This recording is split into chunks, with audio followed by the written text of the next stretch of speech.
ধীরে ধীরে স্বাভাবিক হয়ে আসছে খাগড়াছড়ি। স্বাভাবিক হচ্ছে জনজীবন। এদিকে হত্যা, ভাঙচুর ও অগ্নিসংযোগের ঘটনায় পুলিশ বাদী হয়ে ৩টি মামলা করেছে। এ নিয়ে আরো জানাতে যুক্ত হচ্ছেন সহকর্মী অপু দত্ত।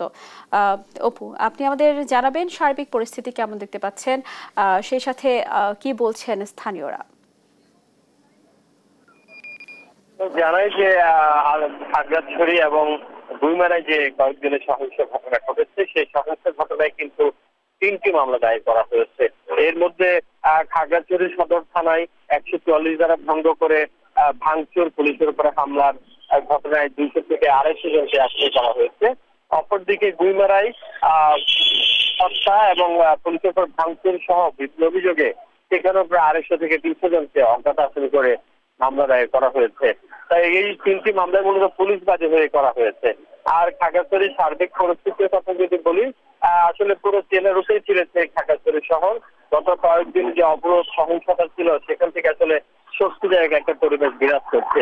অপরদিকে যদি এই জেলায় এখনো পর্যন্ত ১৪৪ ধারা গাড়ি আছে, নিরাপত্তা বাহিনীকে আপনারা দেখতে পাচ্ছেন, নিরাপত্তা কিন্তু পুরো জেলা জুড়েই জোরদার রয়েছে।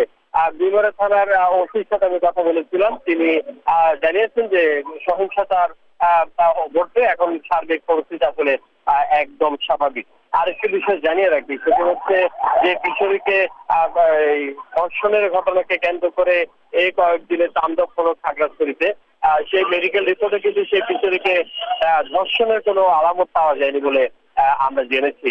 সেখানে যে 10টি সূচক থাকে, ধর্ষণ পরীক্ষা, সে 10টি সূচকেই স্বাভাবিক এসেছে।